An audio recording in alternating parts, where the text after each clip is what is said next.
తెల్లవారు లేస్తే ప్రత్యేకించి న్యాయస్థానాల్లో మనం నిజమే చెప్తున్నాము. భగవద్గీత ఆధ్యాత్మిక సంపదకి సంబంధించినంత వరకు సనాతన ధర్మంలో అసలు భగవద్గీత పేరు వినని వాళ్ళు ఉండరు. భగవద్గీత ఆధ్యాత్మిక సంపదకి సంబంధించినంత వరకు సనాతన ధర్మంలో అసలు భగవద్గీత పేరు వినని వాళ్ళు ఉండరు. తెల్లవారు లేస్తే ప్రత్యేకించి న్యాయస్థానాల్లో మనం నిజమే చెప్తున్నాము అన్నప్పుడు భగవద్గీత మీద ఒట్టు పెట్టించడం అన్నది ఒక స్థితి. అంటే దాని యొక్క వైభవానికి, దాని మీద సనాతన ధర్మంలో ఉండేటటువంటి వ్యక్తులకు ఉన్న విశ్వాసానికి, నమ్మకానికి అది ప్రతీకగా నిలబడుతుంది. ప్రస్థానత్రయంలో ఒకటి భగవద్గీత. సాక్షాత్తు కృష్ణ భగవానుడే కురుక్షేత్ర యుద్ధ భూమి యందు అర్జునునకు బోధించినటువంటి సమస్త ఉపనిషత్ సారాంశము. అన్ని ఉపనిషత్తుల యొక్క సారము భగవద్గీత యందే ఉన్నది. సాక్షాత్తు ఈశ్వరుడైనటువంటి కృష్ణుడే జగద్గురువుగా నిలబడి వసుదేవసుతం దేవం కంసచాణూరమర్దనం దేవకీ పరమానందం కృష్ణం వందే జగద్గురుం. జగద్గురువైనటువంటి కృష్ణుడు. జగద్గురువైనటువంటి కృష్ణుడు అంటే ఆయన జగత్తును ఉద్దేశించి చెప్పలేదుగా భగవద్గీత. మరి జగద్గురు అని ఎందుకు కీర్తింపబడ్డాడు అంటే, ఒక దేశము ఒక కాలమునకు కట్టుబడేది కాకుండా ఆయన చేసినటువంటి బోధ ఏదైతే ఉందో అది యుగములు దాటిపోయినా సరే ధరించాలనుకునే వాళ్ళందరూ ఎక్కవలసినటువంటి సోపానములనన్నింటినీ కృష్ణ పరమాత్మ గురువుగా కూర్చుని ఆ రోజు చేసినటువంటి బోధ అర్జునుణ్ణి మిషగా పెట్టుకుని చెప్పినప్పటికీ అది జగత్తులో ఉన్న ఎవ్వరికి, ఏ ప్రాంతంలో ఉన్నవారైనా, ఏ కాలమునందున్నవారైనా అన్వయించుకుని దాన్ని ఆదర్శంగా ఆచరణాత్మకంగా స్వీకరించిన వారందరూ భగవద్గీత వలన మోక్షప్రాప్తిని పొందగలరు కనుక ఆయన జగద్గురువుగా నిలబడ్డారు. తరువాతి కాలంలో వచ్చిన జగద్గురు శబ్దానికి అర్థం కూడా అది. అందుకని కృష్ణం వందే జగద్గురుం అటువంటి మహానుభావుడు ఆ భగవద్గీతని బోధ చేసి ఉన్నారు. అయితే చిత్రమైనటువంటి విషయం, అర్జునుడితో కృష్ణ భగవానుడికి చాలా కాలం నుంచి సాన్నిహిత్యం ఉంది, కానీ ఆయన భగవద్గీత బోధ చెయ్యలేదు. కురుక్షేత్ర యుద్ధ భూమి యందు మాత్రమే బోధ చేశారు. అసలు విచిత్రం ఏమిటంటే, సనాతన ధర్మంలో అత్యంత ప్రముఖమైనటువంటివి ఏ ఉన్నాయో అవన్నీ కూడా కేవలం ఒక్క వ్యక్తికి మాత్రమే చెప్పబడ్డాయి. అనేక మందిని కూర్చోబెట్టి చెప్పినవి కావు. ఏవేవి చాలా గొప్పవని మనం అనుకుంటామో అవన్నీ ఒక్కరికే చెప్పారు. శ్రీరామాయణంలో సంక్షేప రామాయణాన్ని నారద మహర్షి వాల్మీకి ఒక్కరికే చెప్పారు. అలాగే ఆదిత్య హృదయాన్ని అగస్త్య మహర్షి రామచంద్రమూర్తికి ఒక్కరికే యుద్ధభూమిలో చెప్పారు. భాగవతాన్ని పరీక్షిత్తుకి ఒక్కడికే శుకబ్రహ్మ చెప్పారు. భగవద్గీతని కురుక్షేత్ర సంగ్రామ భూమి యందు అర్జునుడికి ఒక్కడికే కృష్ణ పరమాత్మ బోధ చేశారు. అది సరి అయినటువంటి సమయం ఆసన్నమైంది అనుకునేంత వరకు ఆయన బోధ చేయలేదు. ఇప్పుడు అర్జునుడు వినడానికి తగిన సమయాన్ని పొంది ఉన్నాడు అని ఆయన అనుకున్నప్పుడు మాత్రమే ఆ బోధ చేశారు. ఆ చేయబడినటువంటి బోధ ఏదో కాకతాళీయంగా 4 మాటలు చెప్పినట్లుగా ఉండదు. అసలు భగవద్గీత యొక్క ఆవిర్భావమే అంత గంభీరంగా ఉంటుంది. అసలు దాని ప్రారంభమే ఒక యోగంతో, అర్జున విషాద యోగంతో ప్రారంభమైంది. అటువంటి భగవద్గీతని గురించి పెద్దలు ఒక్క శ్లోకంలో దాని యొక్క గొప్పతనాన్నంతటినీ చెప్తారు. సర్వోపనిషదో గావః దోగ్ధా గోపాలనందన పార్థో వత్సః సుధీర్భోక్త దుగ్ధం గీతామృతం మహత్ అంటారు. అది సర్వోపనిషదో గావు. ఆవులు ఉపనిషత్తులు. ఉపనిషత్తులు ఆవులైతే ఉపనిషత్తులు ఉండేది వేదముల యొక్క చివర ఉంటాయి. వాటికి ఆ పేరు రావడం వెనకాతలే ఒక రహస్యం ఉంది. అసలు దాని పేరే ఉపనిషత్. ఉపనిషద్ అన్న మాటకి 2 అర్థాలు. ఒకటి, ఉపనయనం అయిన తర్వాత గాయత్రీ మంత్రం చెయ్యడానికి కావలసిన అధికారము సిద్ధించిన తరువాత గురువు గారికి దగ్గరగా కూర్చుని బ్రహ్మజ్ఞానమును పొందేటటువంటి అవకాశాన్ని బ్రహ్మచారి పొందితే ఉపనిషత్. పక్కన కూర్చున్నాడు. పక్కన కూర్చుని శబ్దము చేత దగ్గరగా కూర్చుని గురువుగారి దగ్గర వినడానికి కావలసిన యోగ్యతని పొందడం ఉపనిషదే. షద్ జీర్ణం అవడం కానిది, జీర్ణము కానిది లోకంలో బ్రహ్మం ఒక్కటే. జీర్ణము కానటువంటి బ్రహ్మమునకు దగ్గరగా గురువు గారు తన యొక్క బోధ చేత తీసుకుని వెళ్ళడం కూడా ఉపనిషత్. అందుకే ఉపనిషత్తులన్నీ కూడా గురు శిష్య సంవాదంగా ఉంటాయి తప్ప అవి అనేక మందికి చేసిన బోధలు కవు. యోగ్యుడైనటువంటి శిష్యుడు మాత్రమే గురువు గారి దగ్గర నేర్చుకుంటాడు. ఆ యోగ్యత శిష్యుడు పొందాడు అని నిర్ధారించవలసింది లోకంలో ఇంకెవ్వరూ కాదు. అది ఒక్క గురువుకు మాత్రమే ఉన్న అధికారం. ఇతను ఈ స్థితిని పొంది ఉన్నాడు, ఇప్పుడు నేను బోధ చెయ్యవచ్చు అని గురువు ఎప్పుడు నమ్ముతాడో అప్పుడు మాత్రమే ఉపనిషత్ సారాంశమును బోధ చేస్తారు, లేదా అసలు ఉపనిషత్తుని బోధ చేస్తారు. అటువంటిది సమస్త ఉపనిషత్తుల సారమైనటువంటి భగవద్గీతని బోధ చేయడానికి ఏదో యోగ్యతని చూడవలసి ఉంటుంది కృష్ణ పరమాత్మ. అంతేకాని ఏ యోగ్యతలు లేకుండా ఇక్కడ ఏదో అడిగాడు ఇక్కడ చెప్పేస్తే బాగుంటుందని చెప్పింది కాదు యుద్ధ భూమిలో. అందుకే అది ఇంకొకరికి వినపడదు కూడా, ఒక్క అర్జునుడికే వినపడుతుంది. ఆవులు ఉపనిషత్తులు. ఉపనిషత్తులన్నీ ఆవులుగా వచ్చి నిలబడితే దోగ్ధ గోపాల నందన. నందన అన్న శబ్దం కొడుక్కి వేస్తారు సాధారణంగా. కొడుక్కి వేసే శబ్దం నందన. యశోదానందన, దేవకీనందన. అలా ఎవరికి నందనుడైతే వారికి ఆయన నందనుడు అంటే ఆనందమునిచ్చువాడు. గోపాలనందన అంటే తండ్రి శబ్దము చేత చెప్పబడినవాడు కాడు, గోపాలురందరికీ ఆనందమునిచ్చేవాడు. ఎవరా గోపాలురు అంటే ఆయన జన్మించినప్పుడు అంత సౌలభ్యంతో వచ్చింది కృష్ణావతారం. పుట్టినప్పుడు మాత్రం ఏదో ఎవ్వరికీ అందుబాటులో లేనటువంటి స్థితిలో జన్మించిన వాడు కాడు. అందరికీ అందుబాటులో ఉండడానికి ఎంతగా ఆచారనిష్ట తెలియని వాళ్ళు ఉంటారో అటువంటి వారి మధ్య పుట్టాడు. తలకడిగితే మొలకడగరు, మొలకడిగితే తలకడగరు. అంత ఆచారం తెలియనటువంటి గోపాల బాలుర మధ్య జన్మించాడు. అందుకే ఏ పాములిరుగక ఏ పారు మీటికి పశుల కాపరి ఇంట పాము కలిగి, ఏ కర్మయును లేక వెలయునొక్కడికిని జాతకర్మంబులు సంభవించి, ఏ తల్లి చనుబాలు ఎన్నడెరుగని ప్రోఢ తల్లి యశోదచనుల పాలు త్రవనిరిగి, ఏ హాని వృద్ధుల నిరుగని బ్రహ్మంబు ఉదివిటిలో వృద్ధి పొందనుంది, ఏ చదువులనైన ఇట్టిట్టిదనరాని అర్థం అవయవములయందు అందముంది అని ఆ కృష్ణ పరమాత్మ యొక్క జన్మ విశేషం గురించి భాగవతంలో పోతన గారు అంటారు. అందరికీ అందుబాటులో ఉండేటటువంటి గోపాల బాలుడిగా గోపాల బాలుర మధ్య జన్మించాడు. వాళ్లతో కలిసి ఆడుకున్నాడు, వాళ్లతో కలిసి తిరిగాడు. నిజానికి ఆ వచ్చినటువంటి గోపాలురందరూ కూడా మహర్షులు. మహర్షులందరూ గోపాల బాలురుగా వచ్చారు. కాబట్టి దోగ్ధ గోపాలనందన, పాలు పిండేటటువంటి వాడు కృష్ణ పరమాత్మ. ఆ పాలు పిండడానికి దేంట్లోంచి ఆ పాలు వస్తాయో ఆ ఆవులు ఉపనిషత్తులు. ఉపనిషత్తులు బ్రహ్మమును ప్రతిపాదన చేస్తాయి. ఉపనిషత్తుల యొక్క సారాంశమును చెప్పాలన్నా, ఉపనిషత్ చెప్పాలన్నా తాను ఒక స్థాయిని చేరుకున్నవాడైతే తప్ప చెప్పడానికి అర్హతని పొందడు. కృష్ణ పరమాత్మ జగదాచార్యుడు. అసలు ఆ మాటకొస్తే ప్రతిపాదింపబడవలసినటువంటి బ్రహ్మము ఏది ఉన్నదో అది తానే అయ్యున్నవాడు. బ్రహ్మమును ఎరుగుట చేత తాను బ్రహ్మమవుతాడు ఎవరైనా.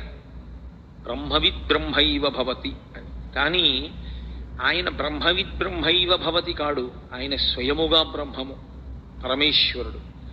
అటువంటి కృష్ణుడే ఆచార్యుడయ్యాడు.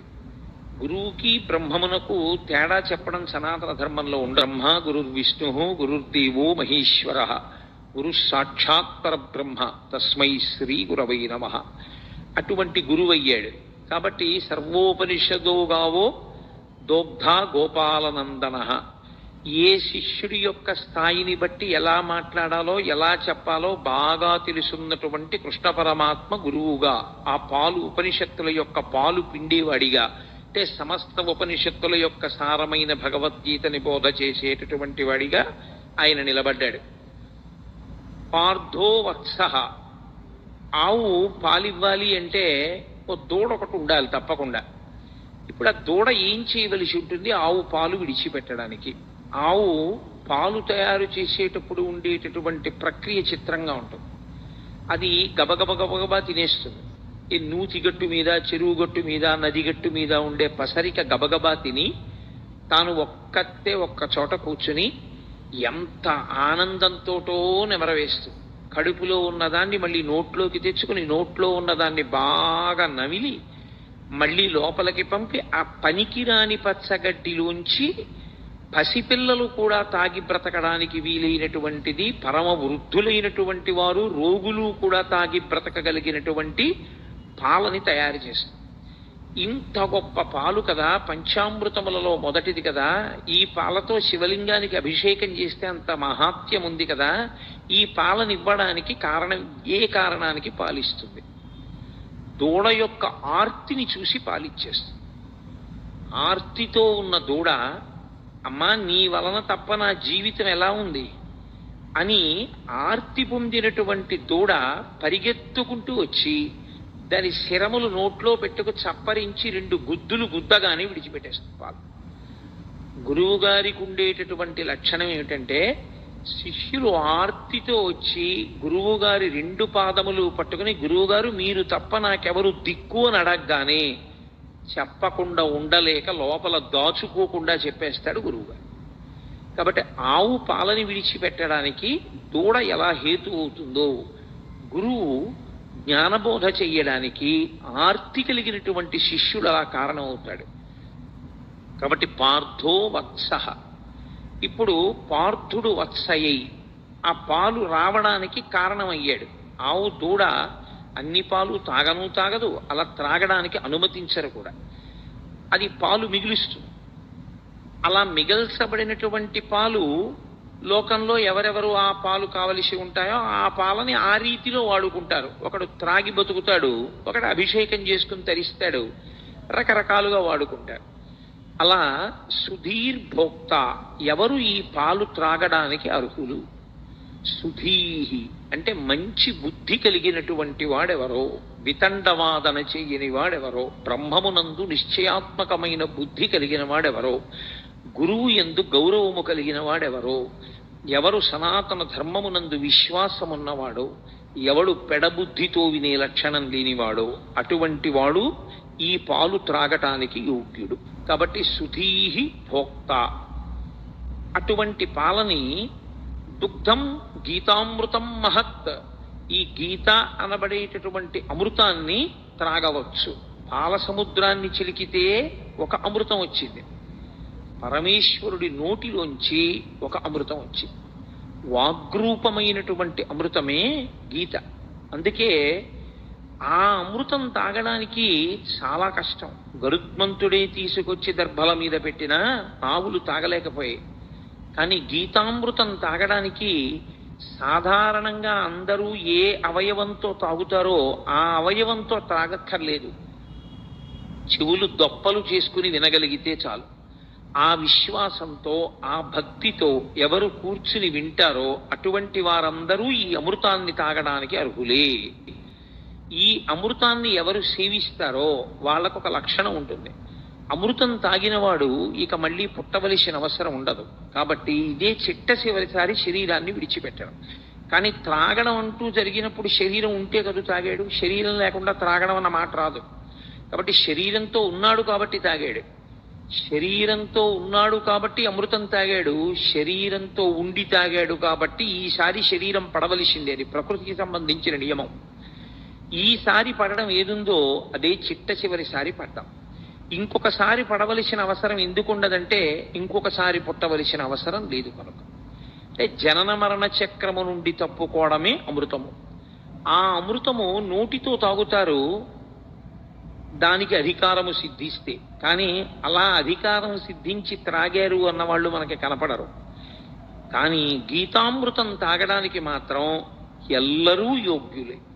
దీని చేత యోగ్యత సుధీహి భోక్త, మంచి బుద్ధి కలిగిన వాడైతే, అటువంటి మంచి నిర్ణయం చేసుకున్నవాడైతే, మనస్సు మంచిదయ్యుంటే, భగవంతుడి గురించి మనం తెలుసుకోవాలనేటటువంటి చిత్తమాలిన్యము లేకుండా కూర్చోగలిగిన వాడైతే, అటువంటి వాడు ఈ అమృతమును త్రాగటానికి అర్హుడు.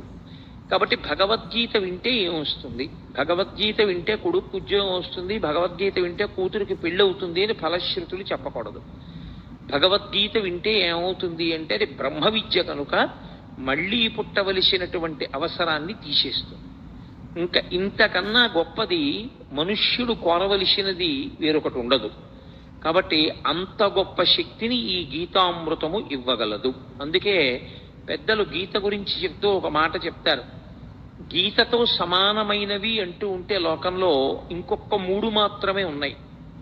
అందుకే గంగా, గీత, గాయత్రి, గోవింద ఈ 4 చతుర్గకార సంయుక్తే పునర్జన్మ నవిద్యతే. గీత, గంగాచ, గాయత్రి, గోవిందీతి హృది స్థితే. ఎవరు ఈ 4ంటిని గుండెల యందు బాగా ఊంచుకుని నిలబెట్టుకుంటారో, మొదటిది గంగ. గంగని ఇక్కడ పెట్టుకోవడానికి ఏమి ఉండదు. గంగ యందు స్నానం చేయాలి.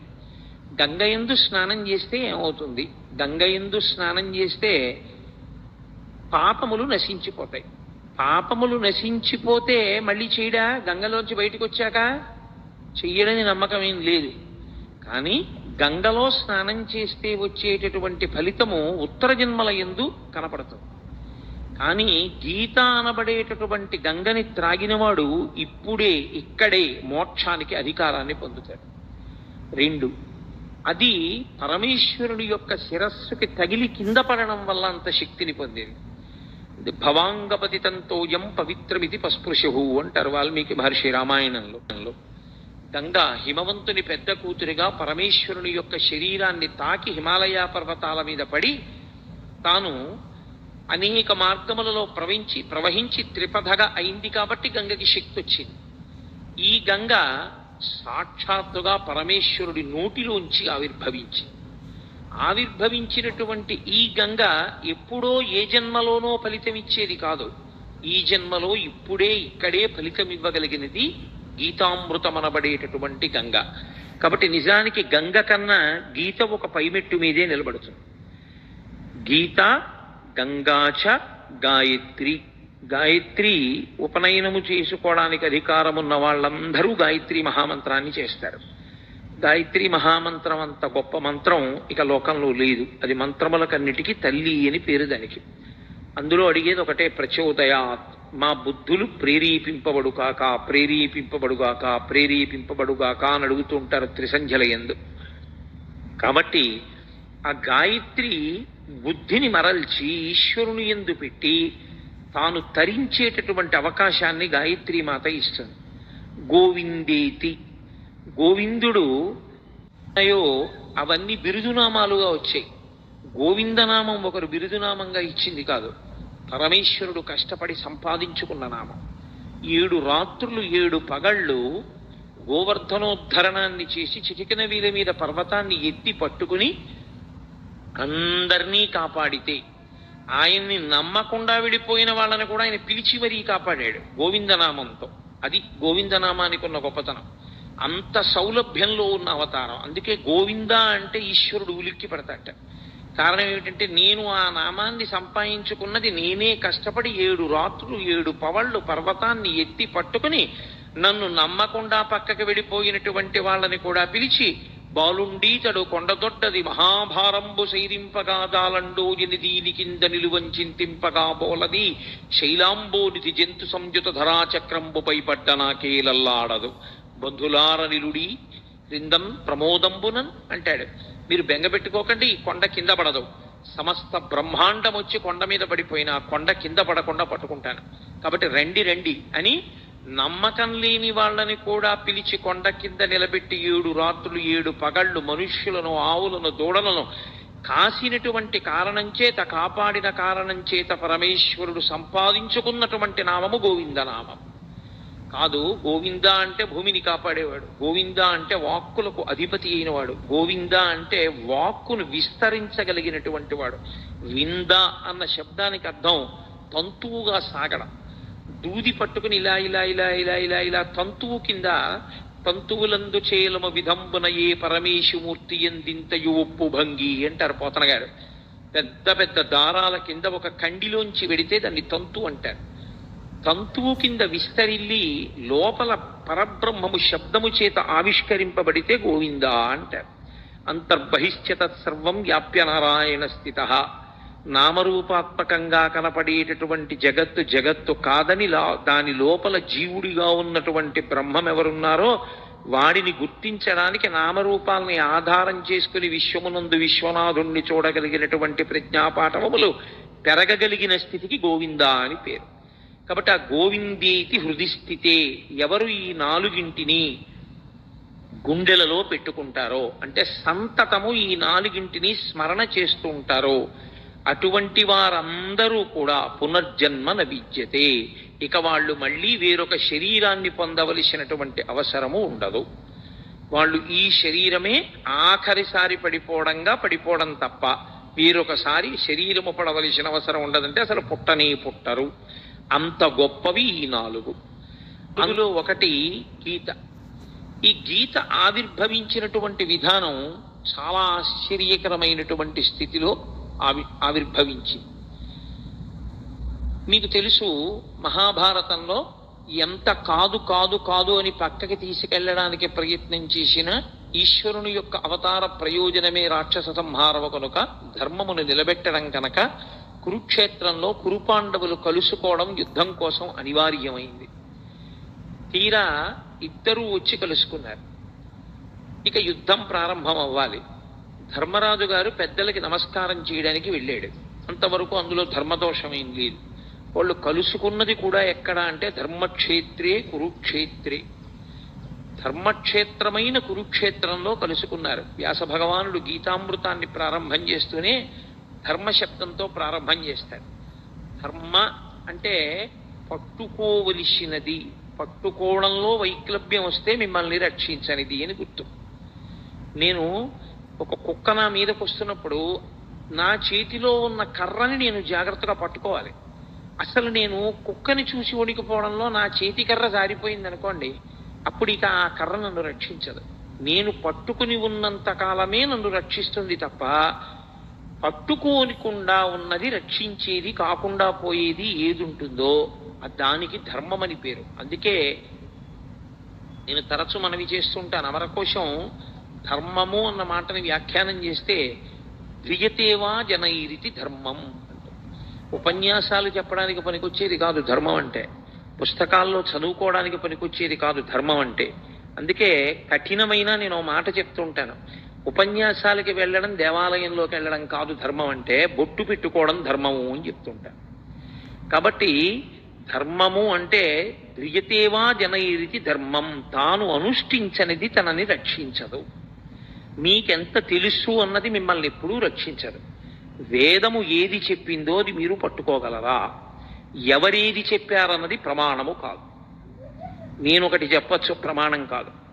ఎంతటి మహాత్ముడైనా కావచ్చు, ఆయన చేసింది ప్రమాణం కాదు, ఆయన చెప్పింది ప్రమాణం కాదు. ఎక్కడి వరకు ప్రమాణం? వేదము చెప్పిన దానితో అంగీకరించి మాట్లాడితే అంతవరకే ప్రమాణం. వేదము చెప్పిన దాన్ని వ్యతిరేకించి మాట్లాడితే ఎక్కడ వరకు వేదాన్ని అంగీకరించి మాట్లాడాడో అక్కడ వరకు ప్రమాణవాక్కు మాట్లాడాడని, వేద వ్యతిరేకమైన మాట్లాడినదంతా కూడా దుస్తర్కం చేశాడని అంటారు. దుస్తర్కాస్తు విరమ్యతాం అంటారు శంకరాచార్యుల వారు. దుస్తర్కము చెయ్యవద్దు. వేదో నిత్యమధీయతాం తదుదితం కర్మస్వనుష్ఠీయతాం. వేదం ఎలా చెప్పిందో అలాగే చెయ్యాలి. వేదో నిత్యమధీయతాం తదుదితం కర్మస్వనుష్ఠీయతాం. వేదం ఎలా చెప్పిందో అలాగే చెయ్యాలి. వేదము దేనిని ప్రమాణంగా మాట్లాడిందో దాన్ని ప్రమాణంగా మాట్లాడాలి. అంతేకాని ఇప్పుడు ఎక్కడ కుదురుతుందండి అని మాట్లాడడానికి వీల్లేదు. వేదము ఏది చెప్పిందో దాన్ని అందుకోవడమే నీ ప్రయోజనం. అలా అందుకోలేకపోతే అది వ్యక్తిగా నీ బలహీనత ఏమో కానీ వేదం చెప్పినది ఎలా కుదురుతుందండి అన్న మాట మాట్లాడడానికి మాత్రం నీకు అధికారం లేదు. నేను నిత్యాగ్నిహోత్రం చెయ్యకపోతే నేను చెయ్యలేకపోవడం నా తప్పని చెప్పాలి. అంతేగాని నిత్యాగ్నిహోత్రం ఎక్కడ కుదురుతుందండి అన్న మాట నేను వాడడాన్ని మాత్రం శాస్త్రం అంగీకరించు. నీ తప్పు నువ్వు అంగీకరించాలి. అంతేగాని వేద ప్రమాణము యొక్క సాధ్యాసాధ్యములను విచారణ చేసే అధికారము నీకు లేదు. ధర్మం అంటే ఒక్కటే లోకంలో. ధర్మమనగా ఎవరు చెప్పినది ధర్మము కాదు, వేదమేది చెప్పిందో అదొక్కటే ధర్మము. వ్యాస హృదయమంతా వ్యాసోచ్ఛిష్టం జగత్ సర్వం. వ్యాసుడి యొక్క ఎంగిలి ఈ లోకంలో వచ్చిన వాంగ్మయం అంతా. వ్యాసుని యొక్క హృదయమంతా ధర్మమే. ధర్మం ధర్మం ధర్మం. దానికోసమే ఆయన 18 పురాణములను ఇచ్చాడు, 4 వేదములను విభాగం చేశాడు, బ్రహ్మసూత్రములను ఇచ్చాడు. ఇన్ని ఇవ్వడానికి కారణం ధర్మాన్ని పట్టుకోండి. ధర్మం ఒక్కటే మిమ్మల్ని రక్షిస్తుంది. ధర్మం ఒక్కటే మళ్ళీ పునర్జన్మ లేకుండా కూడా చెయ్యగలదు. ఎవడు ధర్మాన్ని పట్టుకోబోయి ధర్మం పట్టుకున్నాననుకుని ఆ ధర్మాన్ని పట్టుకుంటున్నాడో వాడికి ధర్మము యొక్క ఫలితము పొందలేడు. అది కుదిరేటటువంటి విషయం కాదు. పైకి తాను ధర్మం పట్టుకున్నానని అనుకుంటున్నాడు, కానీ తాను పట్టుకున్నది ధర్మము కాదు. స్వధర్మో నిధనం శ్రేయ పరధర్మో భయావహ. తనకి కాని ధర్మం పట్టుకున్నవాడు తాను తరించలేడు. కాబట్టి ధర్మమే ప్రాతిపదిక. అందుకే ప్రారంభమే మంగళవాచకంగా దీన్ని తీసుకున్నారు వ్యాసుల వారంటే ధర్మశబ్దాన్ని తీసుకున్నారు. ధర్మక్షేత్రే కురుక్షేత్రే. కురుక్షేత్రమైనటువంటి ధర్మక్షేత్రంలో ఆ కురుపాండవులు ఇద్దరూ కూడా కలుసుకున్నారు. ఇక యుద్ధం ప్రారంభం అవ్వాలి. ఎవరి ధర్మం వారిది. లోకంలో ధర్మరాజు గారు ఎదురుగుండా కనపడినటువంటి పెద్దవాడు, వంశకర్త, మహానుభావుడు భీష్ముడు. భీష్మ ద్రోణాది మహాపురుషులకు నమస్కారం చేయడం కోసమని ధర్మరాజు గారు వెళ్ళారు. అర్జునుడు ఇరుపక్షముల మధ్యలో నిలబెట్టబడినటువంటి రథంలో నిలబడి ఉన్నాడు. కృష్ణ భగవానుడు అన్నాడు, అర్జున చూడొక్కసారి ఇరుపక్షములలో మోహరించిన సైన్యాన్ని చూడు. ఎందుచేత అర్జునుడే ప్రధానంగా రాక్షస సంహారము అంటే రాక్షసులే కురువీరుల వైపు ఉన్నారు, లేదా కురువీరులుగా ఉన్నారు. ఇప్పుడు వాళ్ళని సంహరించాలి. అందుకే అతనికి అంత శస్త్రాస్త్ర సంపదనంతటిని ఇప్పించాడు కృష్ణ పరమాత్మ. చూడవయా, ఒక్కసారి వాళ్ళతో యుద్ధం చేయాలి నువ్వు. అడుగో భీష్ముడు, అడుగో ద్రోణుడు, అడుగో కృపుడు, అడుగో శల్యుడు, అడుగో అశ్వత్థామ, అడుగో దుర్యోధనుడు, వరుసగా అందరినీ చూపించాడు. నిలబడినవాడు నిలబడినట్టు వెంటనే అర్జునుడు ఒక మాట అన్నాడు. అందుకనది అర్జున విషాద యోగమైంది. నకాంక్షే విజయం కృష్ణ నచ రాజ్యం సుఖానిచ కిం నో రాజ్యేన గోవింద కిం భోగైర్జీవితేనవా. ఈ శ్లోకాలు అర్థం చేసుకోవడంలో వచ్చినటువంటి వైక్లభ్యంతో అక్కర్లేని వ్యాఖ్యానాలు చేస్తున్న వాళ్ళు ఉన్నారు లోకంలో. ఆయనకి కూడని ధర్మాన్ని ఆయన మాట్లాడాడు. ఆయన అన్నాడు, నకాంక్షే విజయం కృష్ణ. ఏమొస్తుంది ఇప్పుడు వీళ్ళందరినీ చంపేస్తే? విజయం వస్తుంది. విజయం వస్తే ఏమొస్తుంది? రాజ్యం వస్తుంది. రాజ్యం వస్తే ఏమొస్తుంది? ధర్మరాజు గారు సింహాసనం మీద కూర్చొని పరిపాలన చేస్తాడు. కానీ ఏమైపోతుంది? నా గురువు మరణిస్తాడు, మా తాతగారు మరణిస్తారు, నా అన్నదమ్ములు మరణిస్తారు, నా బంధువులందరూ చచ్చిపోతారు. ఇంతమంది చచ్చిపోయినటువంటి నెత్తుటి కూడు మిగులుతుంది. ఇప్పుడు ఈ నెత్తుటి కూడిని నేను తినవలసి వస్తుంది. మీరు చాలా జాగ్రత్తగా పట్టుకోవలసి ఉంటుంది భగవద్గీత ఆవిర్భావాన్ని. ఆయన వైరాగ్యమును పొందుతున్నాడు. చిచ్చి ఇవన్నీ ఏమిటంటున్నాడు? ఆయన ధర్మాన్ని మాట్లాడుతున్నాడు. వీళ్ళందరినీ చంపడం ఎందుకని? కానీ ఆ ధర్మంలో వైక్లభ్యం ఉంది, అది దిద్దాలి ఇప్పుడు కృష్ణ పరమాత్మ. వీళ్ళందరినీ చంపడం ఏమిటి? వీళ్ళందరినీ చంపేస్తే ఏమొస్తుంది? నాకేం మిగలదు. అందరినీ చంపేసిన వాడు అర్జునుడు అన్న పేరు వస్తుంది.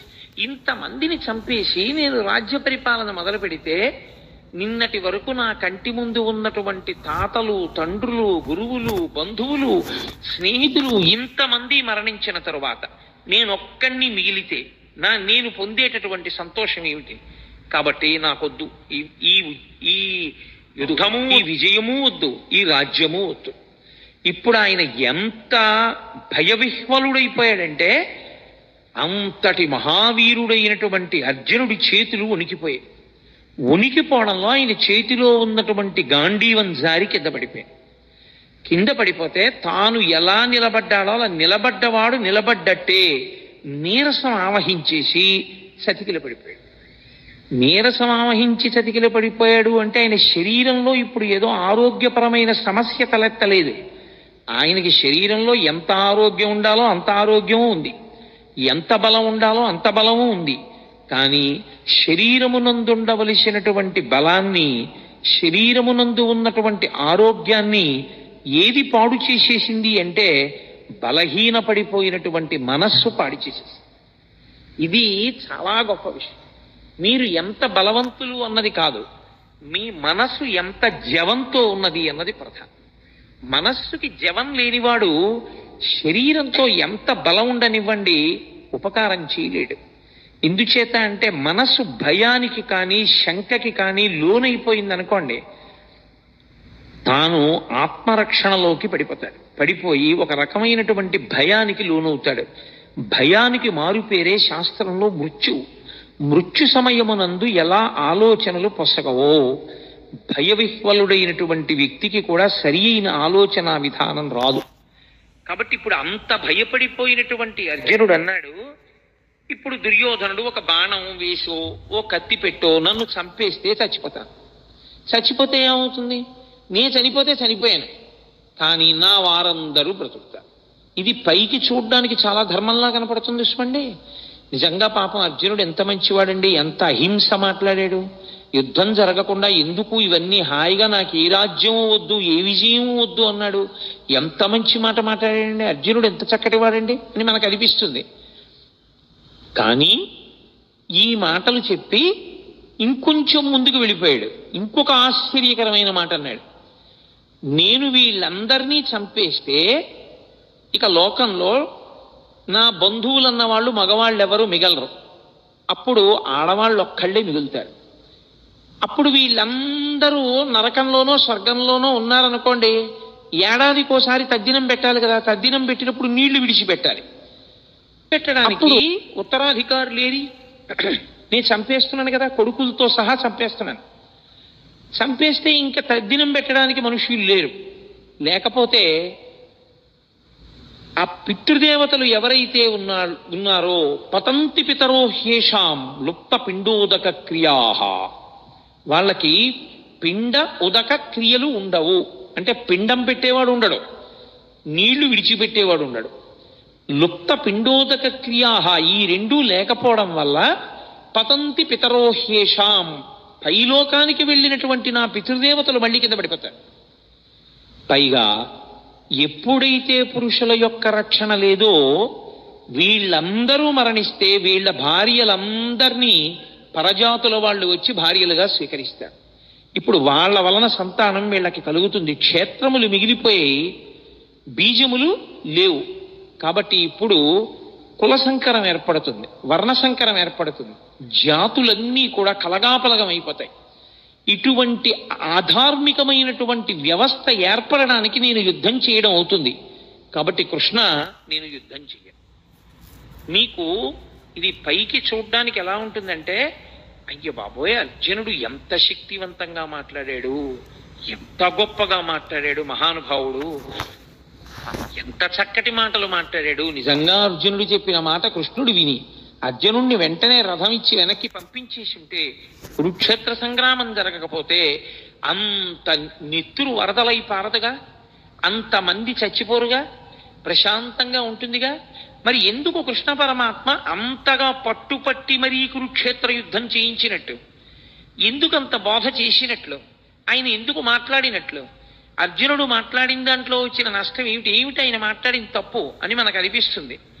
అర్జునునికి కలిగినటువంటి విషాదము యోగమైంది భగవద్గీతలో. అందుకే అర్జున విషాద యోగము అని పిలిచారు. యోగ అంటే భగవద్గీతలో కృష్ణ భగవానుడే చెప్పాడు, యోగ కర్మసు కౌశలం. కర్మసు కౌశలం అంటే చేయవలసినటువంటి పనిని కౌశలముతో, అంటే శాస్త్రవిహితముగా, ప్రతిఫలాపేక్షారహితముగా, కర్తవ్యతా బుద్ధితో చేసినటువంటి వాడెవడో వాడు కౌశలముతో చేసినవాడు. తాను చెయ్యవలసినది ఒకటి ఉంటుంది లోకంలో, శాస్త్రము చేత విధింపబడినది. శాస్త్రము ఏది చెయ్యాలని విధించిందో అది చెయ్యడమే తన యొక్క కర్తవ్యము. అలా కాకుండా నిత్తికొత్తికున్నది ఏదుందో అది బాధ్యత. బాధ్యత కుంగ తీసేస్తుంది మనిషి, కర్తవ్యం మెట్లెక్కిస్తుంది. కాబట్టి తాను చెయ్యవలసింది తాను చెయ్యాలి. క్షత్రియుడిని అంతఃపురాలు ఇచ్చారు, రాజభోగాలు ఇచ్చారు, పరిపాలన చెయ్యమని ఇచ్చారు. దేని కొరకు? క్షత్రియుడు మంచం మీద చచ్చిపోవడం అత్యంత హేయమైన విషయంగా చూసింది శాస్త్రం. ఆనాటికి ఉన్నటువంటి వ్యవస్థ అటువంటిది. ఆయన 10 మందిని రక్షించాలి. అందుకే తనకి వైరం ఉందా లేదా అనవసరం. తనకి వైరం ఉన్నా లేకపోయినా తాను మాత్రం అమాయకులను పీడించేటటువంటి వాళ్ళని నిగ్రహించడం కోసం యుద్ధభూమికి వెళ్ళి అలా అమాయకుల్ని పాడు చేసేటటువంటి వాళ్లతో చేసేటటువంటి యుద్ధంలో తాను శరీరం విడిచిపెట్టినా తాను స్వర్గానికి వెడతాడు తప్ప తనకి అక్కర్లేని ధర్మం నెత్తి మీద వేసుకుని తన కర్తవ్యాన్ని తాను విస్మరిస్తే, తాను ప్రశాంతంగా శాంతి బోధ చేస్తూ తాను మరణిస్తే, లోకంలో ఉన్న వాళ్ళందరినీ బాధ పెడుతున్నటువంటి రాక్షస శక్తుల్ని దునుమాడవలసినటువంటి వాడు తన కర్తవ్యాన్ని తాను నిర్వర్తించకుండా అక్కరలేని కర్తవ్యాన్ని తెచ్చి తన నెత్తి మీద పెట్టుకుని ఆ కర్తవ్య నిర్వహణ చేత తాను శరీరం విడిచిపెడితే అటువంటి వాడు అధమలోకాలకు వెళ్ళిపోతాడు, అధమ ఉపాధుల్లోకి వెళ్ళిపోతాడు. కాబట్టి ఎవరు చెయ్యవలసినటువంటి కర్తవ్యాన్ని వాళ్ళు చెయ్యవలసి ఉంటుంది. ఇప్పుడు అర్జునుడికి వచ్చినటువంటి పెద్ద వైక్లభ్యం ఎక్కడొచ్చిందంటే, ధర్మము అన్నదాన్ని ఒకదాన్ని పట్టుకున్నాడు. సంపడం తప్పు, అందులో సందేహం లేదు. భూతదయ అన్ని ధర్మములలోకి గొప్ప ధర్మం. నిష్కారణంగా చంపకూడదు. కానీ ధర్మమును నిలబెట్టడం కోసం ధర్మాన్నే పాడు చేస్తున్న వాళ్ళు ఎవరున్నారో అటువంటి వాళ్ళని సంహరించి ధర్మాన్ని నిలబెట్టవలసినటువంటి కర్తవ్యం క్షత్రియుడిది. అసలు తాను చెయ్యవలసిన ధర్మాన్ని, తన కర్తవ్యాన్ని తాను విస్మరించి తాను అక్కర్లేని ధర్మాన్ని ఒకటి నెత్తి మీద పెట్టుకున్నాడు. ఇక్కడ వచ్చింది సమస్య అంతా. అక్కరలేని వైరాగ్యాన్ని నెత్తి మీద పెట్టుకుని అక్కరలేని విషయాన్ని తాను అన్వయం చేసుకుని తాను చెయ్యవలసిన అవసరం లేని పని తాను చేస్తానని, తాను చెయ్యవలసిన పనిని తాను చెయ్యనని భీష్మించుకోవడం చేత తాను పాడవడమే కాకుండా ఇప్పుడు లోకంలో అధర్మం నిలబడకుండా చెయ్యవలసిన వాడు అలా చెయ్యకపోతే అధర్మము విచ్చలవిడిగా పెరిగిపోతుంది. కనుక తద్దోషము అర్జునుడికి రాకుండా మళ్లీ ధర్మాన్ని నిలబెట్టడానికి ధర్మం విషయంలో అతను ఎక్కడ పొరపాటు పడుతున్నాడో ఆ పొరపాటుని దిద్దవలసి ఉంటుంది. అది అడ్డుపెట్టి మాట్లాడుతున్నది అర్జునుణ్ణి.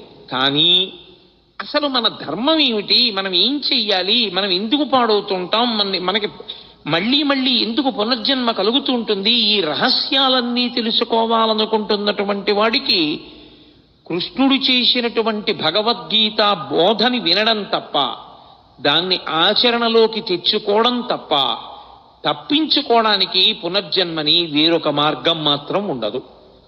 అందుకే ఆనాడు అర్జునుడికి చెప్పడం అన్నది మిష.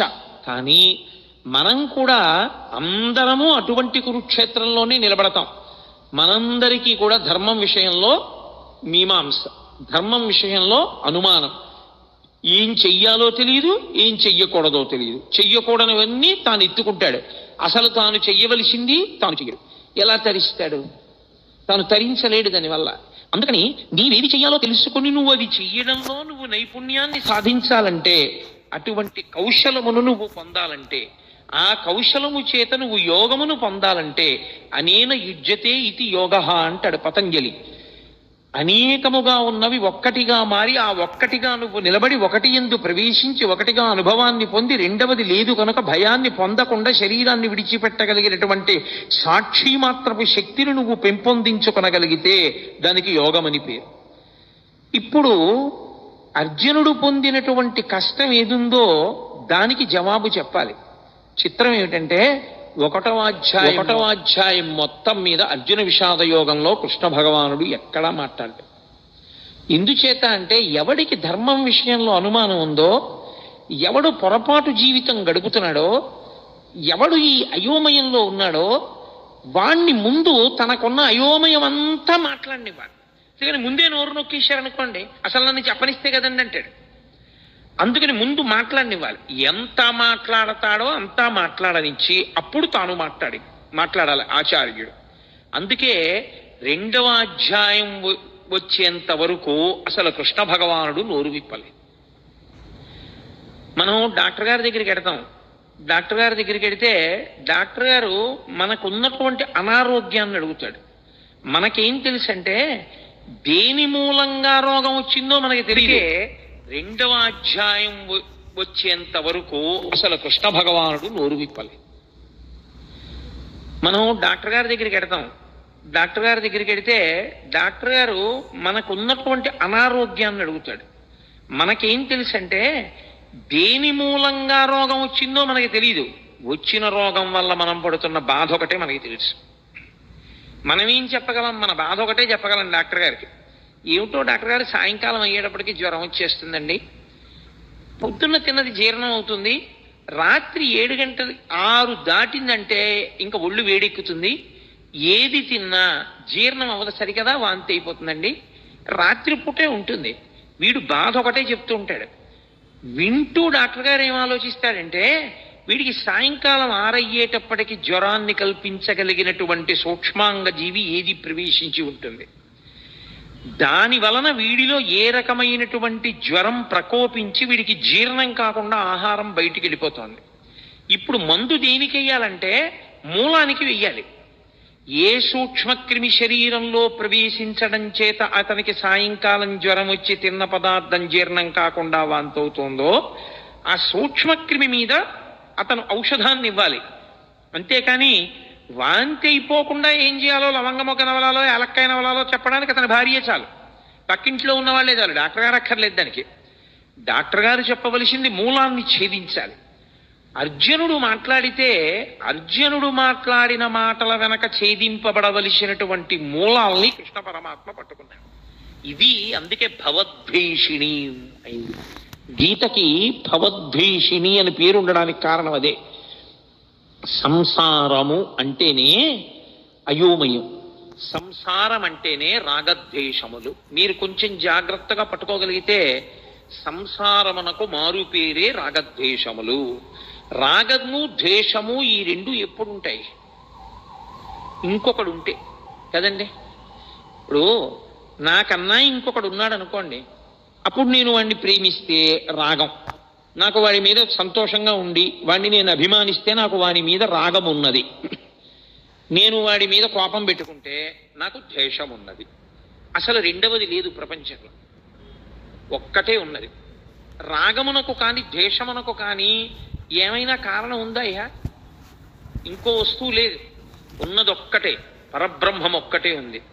ఆ ఉన్న ఒక్క పరబ్రహ్మము ఎలా ఉన్నది? ఇన్నిగా కనపడుతున్నా కాదురా, ఇన్ని యథార్థమునకు ఉన్నదొక్కటే.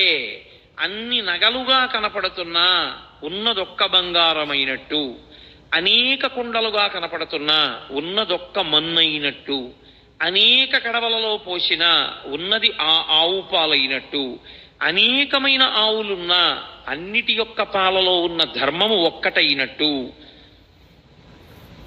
మనకి ఉన్నది ఒక్కటే పదార్థము అని తెలిసిందనుకోండి, ఇప్పుడు ప్రేమించడానికి లేదు, ద్వేషించడానికి లేదు. కాబట్టి ఇప్పుడు అర్జునుడికి రాగము పుట్టింది, ద్వేషము పుట్టింది. ద్వేషం ఎవరి మీద పుట్టిందంటే తన మీదే పుట్టింది. అయ్యో నేను వీళ్ళని చంపేస్తాను, వీళ్ళని చంపేస్తే ఇదిగో వీళ్ళందరూ పాడైపోతారు, వీళ్ళందరూ పాడైపోతారు, వాళ్ళ మీద ఒక పిచ్చి రాగం పట్టుకుంది, వాళ్ళ మీద ఒక పిచ్చి ప్రేమ, అర్థం లేని ప్రేమ పట్టుకుంది, కాబట్టి నేను వీళ్ళని చంపను. ఈ రాగద్వేషములనేటటువంటివి ఏర్పడడానికి కారణము రెండవ వస్తువు ఉండడం. ఇప్పుడు ఈ రెండవ వస్తువు ఉన్నది అనేటటువంటిది ఏదో, దానినే మోహము అని పిలుస్తారు శాస్త్రంలో. అజ్ఞానావస్థ, అవిద్య, దాని చేత వచ్చినటువంటి అయోమయావస్థ. ఈ అయోమయం పోవాలి అంటే గురుబోధ వినా మార్గం ఉండదు. కాబట్టి ఇప్పుడు కృష్ణుడు గురువుగా నిలబడి మాట్లాడాలి. అందుకు ఆయన మాట్లాడుతున్నాడు. ఇప్పుడు కృష్ణుడు మాట్లాడితే ఏమవుతుంది? అర్జునుడికి ఏ మోహము తనకున్నదని తనకి తెలియదో అది పోయిందని తెలుస్తుంది. తనకి ఉన్నప్పుడు ఇది ఉంది, అందుకు ఇలాంటి ఆలోచనలు వచ్చాయని తెలియదు. పోయి మళ్ళీ తనకి ధర్మం తెలిసిపోయాక తనకేం పోయిందో తెలుస్తుంది. అందుకే గీతంతా అయిపోయిన తర్వాత నీకేమర్థమైంది అని అడిగాడు. నాకు భగవద్గీత అర్థమైందని చెప్పలేదు. నష్టో మోహ స్మృతిర్లబ్ధ. నేను ఏ మోహము, ఏ అజ్ఞానము, ఏ అవిద్య నన్ను పట్టుకుందో అది పోయింది. నాకు ఏది ఇంత పూర్వం తెలిసి ఉన్నదో అది ఇప్పుడు మళ్ళీ నాకు తెలిసి వచ్చింది. అంటే జ్ఞానము మీద కమ్ముకున్నటువంటి మేఘములు ఎగిరిపోయాయి. ఈ స్థితి మళ్ళీ నువ్వు బోధించడం చేత నాకు కుదిరింది. అందుకని ఇప్పుడు అర్జునుడు అవధి లేనటువంటి అజ్ఞానంతో మాట్లాడేశాడు. మాట్లాడి మాట్లాడి మాట్లాడి మాట్లాడి తనే పెంచేసుకున్నటువంటి బెంగ ఇదంతా. ఇది చాలా చిత్రమైనటువంటి లక్షణం. సాగిపోయినంత కాలం బాగుంటుంది. ఏదైనా ఒక సమస్య వచ్చేందనుకోండి, ఆ సమస్య వచ్చేటప్పటికీ తానుగా నిలబడి కర్మఫలాన్ని అనుభవించేసేయగలిగినటువంటి శక్తి అందరి యందు ఉండడం సాధ్యమయ్యే విషయం కాదు. చాలా చాలా కష్టం. అక్కడికి వచ్చేటప్పటికీ గిజగిజగిజలాడిపోయి ఖచ్చితంగా ద్వైదీభావంలోకి వెళ్ళిపోతాడు. వాడు అభిమానము చేత కాని ద్వేషము చేత కాని వచ్చేస్తున్నాడు. ఈ వచ్చినప్పుడు మాట్లాడటమే చాలా కష్టం. అక్కడ ఆ భావనల నుంచి శిష్యుణ్ణి పైకెత్తి స్వధర్మం దగ్గర నిలబెట్టాలి. మళ్ళీ ఏది ధర్మమో దాని యందు నిలబెట్టాలి. అది నిలబెడుతున్నాడు ఆయన. ఇప్పుడు ఆయన నిలబెట్టడంలో ఒక్క అర్జునుడు కాదు అలా నిలబడేది. గీత చదువుకుంటున్న వాళ్ళందరూ అటువంటి ధర్మక్షేత్రంలో, అటువంటి కురుక్షేత్రంలో నిలబడ్డవాళ్ళే. మనం అందరం కూడా రాగము ద్వేషము క్షణం. చిత్రం ఏమిటంటే రాగము శాశ్వతముగాను ఉండదు, ద్వేషము శాశ్వతముగాను ఉండదు. ఒకప్పుడు మీరు అపారమైన రాగముతో ఉన్న వ్యక్తి మీరు అపారముగా ద్వేషించే వ్యక్తి, మీరు అపారముగా ద్వేషించే వ్యక్తి మీరు అపారముగా ప్రేమించే వ్యక్తి మారిపోతుంటుంది. ఇప్పుడు రాగము ద్వేషము మారడానికి వ్యక్తియా కారణము, మనస్సా కారణము? ఏది తనకి అనుకూలమో అది జరగకపోవడం చేత ద్వేషం వచ్చింది, ఏది తనకి అనుకూలము కాదో అది జరగడం వల్ల ద్వేషం వచ్చింది. ఇప్పుడు ఈ రాగద్వేషములు రెండూ పోవడానికి అవిద్య పోవాలి. ఈ అవిద్య పోవాలి అంటే అది గురువు గారు మాట్లాడితే తప్ప శిష్యుడికి పోదు. కాబట్టి ఇప్పుడు ఏం చేస్తాడంటే అవిద్యలో విడుతున్నవాడు విశేషమైన చిత్తభ్రాంతికి, చిత్తమాలిన్యానికి, భయానికి లోనైపోతాడు. ఈ భయానికి అంతుండదు. ఇంకా ఎంత భయంతోటో వెర్రిముర్రి ఆలోచనలన్నీ పెరిగిపోతుంటాయి. ఈ పెరిగిపోతూ వెళ్ళిపోతూ ఉండడం అనేటటువంటిది అర్జునుడి విషయంలో ఎక్కడ వరకు వెళ్ళిపోయిందంటే, అదిగో పైనుంచి పితృదేవతలు పడిపోతారు, వాళ్ళకి పిండాలుండవు, ఉదక క్రియలుండవు. ఆ తరువాతి కాలంలో వాళ్ళ భార్యల యందు జన్మించేటటువంటి సంతానం అంతా కూడా కులసంకరం అయిపోతుంది. ఇంతమందిని చంపేసి నాకెందుకు ఈ నెత్తిటి కూడు, ఇన్నిన్ని పెద్ద మాటలు మాట్లాడేస్తున్నాడు, అక్కర్లేనివన్నీ మాట్లాడేస్తున్నాడు. మాట్లాడనిచ్చాడు, బాగా మాట్లాడనిచ్చాడు. ఇంత అర్జునుడు ఏమైపోయాడో తెలుసా అండి? ఇంతమంది శత్రువుల్ని అస్త్రప్రయోగం చేసి చంపగలిగినటువంటి అర్జునుడు తన మనసు తనకి బరువు అయిపోతే, తన చిత్తము మలినమైపోతే, తాను పెంచుకున్న భయానికి తాను వశుడైపోతే, తాను గాంధీవం వదిలేసి కూలబడిపోయి కృష్ణ పరమాత్మ యొక్క కాళ్ల మీద పడిపోయి బావా బావా అని పిలిచేటటువంటి వాడు ఒక ఆశ్చర్యకరమైనటువంటి మాట అన్నాడు. నేను నీకు శిష్యుణ్ణి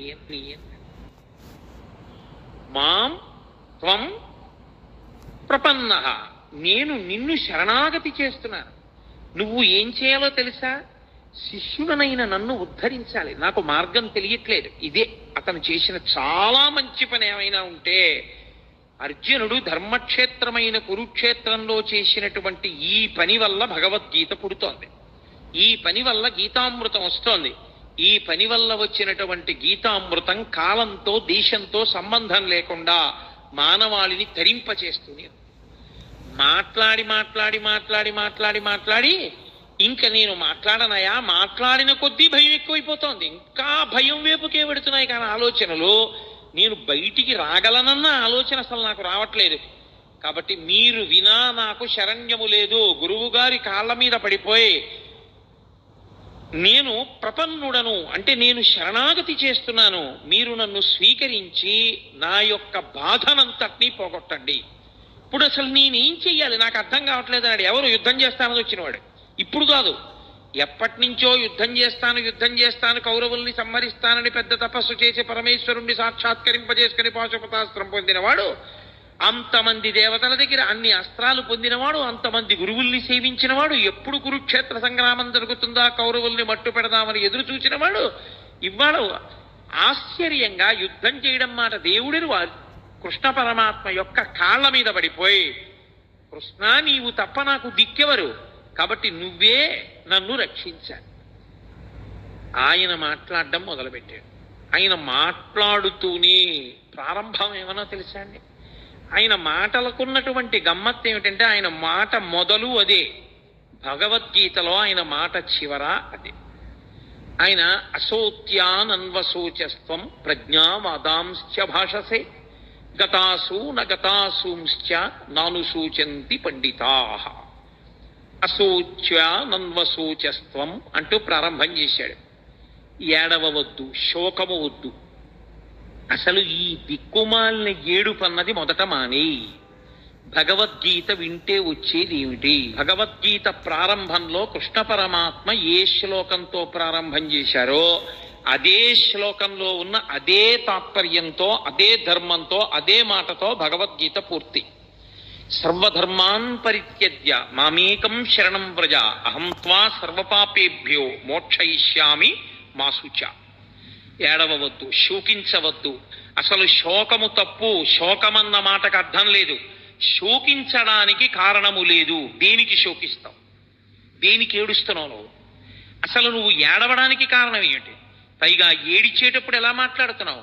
అశోచ్యానంద్వశోచస్తం ప్రజ్ఞావాదాంశ్చ భాషసే. వాత పెట్టి మాట్లాడాడు. ఒక గురువు ఎలా మాట్లాడాలో అలా మాట్లాడాడు. ప్రజ్ఞావాదాంశ్చ భాషసే. 4 పుస్తకాలు జరిగితే మాట్లాడడం అనుకుంటున్నావా? లేకపోతే ఏదో నీ బుద్ధికి తోచింది మాట్లాడడం అనుకుంటున్నావా? ఏమిటి పెద్ద పెద్ద మాటలు మాట్లాడుతున్నావు? ధర్మం అంటున్నావు, యుద్ధం చేయనంటున్నావు, నేను చంపేస్తానంటున్నావు, నేను చంపేస్తే వీళ్ళు చచ్చిపోతారంటున్నావు, పతంతి పితరో హ్యేషాం లుప్త పిండోదక క్రియా అంటున్నావు, ఉత్తరగతుల గురించి మాట్లాడుతున్నావు, కుల సంకరం గురించి మాట్లాడుతున్నావు. ఏమిటివన్నీ? నువ్వు మాట్లాడగలిగిన మాటలు అనుకుంటున్నావా? నీకు తెలిసి మాట్లాడుతున్నాను అనుకుంటున్నావా? వీటికి ఏడవవలసిన వాడివి నువ్వు అనుకుంటున్నావా? అసలు ఏడవవలసిన అవసరం ఒకటి ఉందనుకుంటున్నావా లోకంలో? అశోచ్యానన్వశోచస్త్వం ప్రజ్ఞావాదాంశ్చ భాషసే గతాసు నగతాసూంశ్చ నానుసూచంచి పండితాః. అసలు పండితుడైన వాడు ఏడవడు. తీర్పిస్తూ ప్రారంభం చేశాడు ఆయన. ఎవడు ఏడవడు? పండితుడు ఏడవడు. పండితుడు అంటే 4 పుస్తకాలు చదువుకున్నవాడు, 3 శ్లోకాలు బట్టి పట్టినవాడు కాడు. పండాహ అంటే ఆత్మజ్ఞానమున్నవాడు. అందుకే పోతన గారికి సహజ పండితుడని పేరు. ఆయన మహానుభావుడు. అందుకే శ్రీకైవల్య పదంబు చేరుటకునై చింతించదన్ లోకరక్షయికారంభకు భక్తపాలన కళా సంరంభకున్ దానవోద్రేక స్తంభకు కేలిలోల విలస దృగ్జాల సంభూత నానా కంజాత భవాండ కుంభకు మహానందాంగనాఢింబకున్నని చెప్పుకున్నాడు. శ్రీకైవల్య పదంబు చేరుటకునై పునరావృత్తి రహిత శాశ్వత శివ సాయుధ్య స్థితి కొరకు నేను భాగవతాన్ని ఆంధ్రీకరిస్తున్నానన్నాడు. కాబట్టి ఎవరు ఆత్మజ్ఞానము కలిగిన వారో వాళ్ళు అసలు ఏడవరు. ఏడవడానికి కారణం ఎందుకు? ఈ శరీరం పోతుందని ఏడుస్తున్నావా? మళ్ళీ వెంటనే శరీరం వస్తుంది. ఇది పడిపోగానే ఎంతోసేపు పట్టదు శరీరం రావడానికి. రవీంద్రనాథ్ ఠాగూర్ చెప్పినట్టు తల్లి ఒక స్తనం దగ్గర పిల్లవాడికి పాలిస్తున్నది, ఈ స్తనం నుంచి ఈ స్తనం దగ్గరికి పిల్లవాడిని మార్చుకోవడం ఎంతసేపు పడుతుందో జీవుడు ఒక శరీరాన్ని విడిచిపెట్టి ఇంకొక శరీరాన్ని పొందడానికి అంతే సమయం పడుతుంది. అదేం పెద్ద విశేషం కాదు. ఈ శరీరం పోతే ఇంకో శరీరం వస్తుంది. నీ దృష్టిలో ఏమిటి చంపేయడం అంటే? వాళ్ళందరి శరీరాలు పోతాయి, వాళ్ళు కనపడరు. నీ బుర్ర ఈ శరీరం పోతే ఇంకో శరీరం వస్తుంది. ఏమిటి చచ్చిపోతుంది? కాబట్టి శరీరమునకు చావు లేదు. ఈ శరీరం పడిపోతోందేమో ఇంకో శరీరం వస్తోంది. శరీరమునందు పంచభూతములే. పంచభూతములు లేని శరీరం ఇంకోటి లేదు. పృథివీ ఆపస్తేజో వాయు ఆకాశములే ఉండాలి ఇందులో ఉన్న. కాబట్టి వాళ్ళు ఏ శరీరంలో కొన్నా పంచభూతాలతోనే ఉంటారు. కాబట్టి ఈ రాజులు లేని రోజు లేదు, ఉన్నారు. ఆత్మ ఉండదంటావా? ఎప్పుడు ఉన్నది ఆత్మ. మరి దేనికి ఏడుస్తున్నావు నువ్వు? అసలు నువ్వు ఏమిటి పాండిత్యంతో పెద్ద ప్రజ్ఞావాదాంశ్చ భాషసే నేను చాలా గొప్పవాడిని మాట్లాడేస్తున్నావు. వీళ్ళందరూ చచ్చిపోతారంటున్నావు, నేను చచ్చిపోతానంటున్నావు, వీళ్ళందరూ ఏమిటో పడిపోతారంటున్నావు. ఎవరు చచ్చిపోతారు? నేను మీతో మనవి చేశా, వైద్యుడు మూలానికి మందిచ్చినట్టు మూలానికి మందిస్తూ ప్రారంభం చేశాడు. అంత గంభీరంగా ఉంటుంది గురువు గారి కంఠం. అంటే గురువాణి అంటే సింహస్వప్నము. మిగిలిన పిట్టలు కుయ్యచ్చు, కాకులు కుయ్యచ్చు, పందులు అరవచ్చు, పిల్లులు అరవచ్చు. అరణ్యంలో ఏ జంతువు భయపడదు. సింహం బయటికి వచ్చి అరిచిన తరువాత అరవగలిగిన జంతువు ఉండదు, వెళ్ళిపోవలసిందే ఎక్కడికైనా తప్ప. ఇక నిలబడవు. ఆచార్యుడు వచ్చి మాట్లాడిన తర్వాత మాట్లాడగలిగిన సమర్థత ఉన్నవాడు ఇంకొకడు ఉండడు. ఆచార్యులకు ఆచార్యుడు జగద్గురు అయినటువంటి శ్రీకృష్ణ భగవానుడు వచ్చి మాట్లాడిన తర్వాత ఇక మాట్లాడడానికి ఏముండదు. అందుకే అంత గంభీరంగా ప్రారంభం చేశాడు. అసోత్యానన్వసోచస్త్వం ప్రజ్ఞావాదాంశ్చ భాషసే గతాసూ నగతాసూంశ్చ నను శోచంతి పండితాః. ఏడవరయా పండితులైనటువంటి వాళ్ళు ఏడవడానికి లేదసలు. అశోచ్యానన్వశోచస్త్వం, ఏడవడానికి కారణము లేదని తెలుసుకో. అంటే నేను మీతో మనవి చేశా, ఎక్కడికి వెళ్ళాడు? రాగము ద్వేషము ఈ రెండో పదార్థం ఉంటేనే. అసలు రెండవ పదార్థము లేదు, ఉన్నది ఒకటే పదార్థమైనప్పుడు ఆ పదార్థమునకు రాగము లేదు ద్వేషము లేదు. ఏడిపెందుకు నీకు? దేనికి ఏడుస్తున్నావు? ఏ కారణానికి ఏడుస్తున్నావు? ఉలిక్కి పడ్డాడు ఇంత అర్జునుడు. అక్కడి నుంచి వెళ్ళిందండి భగవద్గీత. ఎన్ని ధర్మములు, ఎన్ని విషయములు, ఎన్ని గుణములు, ఎన్నిటిని బోధ చేశాడో. అందుకనది యోగమైంది. అర్జున విషాదము యోగం ఎందుకైందంటే ఆ విషాదము ధర్మ సంబంధమైనది. తనకి అక్కరలేని ధర్మాన్ని పట్టుకున్నా అయ్యో నేను వీళ్ళని చంపకూడదు అన్న ఒక మాటతో ప్రారంభం చేశాడు. కానీ ఆ అర్జునుడు చంపడం ఎంత ధర్మమో అలా చంపకపోతే ధర్మం ఎందుకు నిలబడదో, ధర్మము యొక్క స్వరూపం అంటే ఎలా ఉంటుందో అంత అద్భుతంగా మాట్లాడాడు కృష్ణ పరమాత్మ. అలా మాట్లాడితే వచ్చినటువంటి స్వరూపమే గీతాస్వరూపము. సరే, నేను చేసేది 7 రోజుల ప్రసంగాలే కాబట్టి విహంగ వీక్షణంగా గీత యొక్క వైభవాన్ని ఆవిష్కరించడానికి ఇవాళ ప్రారంభోపన్యాసంగా గీతావిర్భావం గురించి 4 మాటలు చెప్పాను.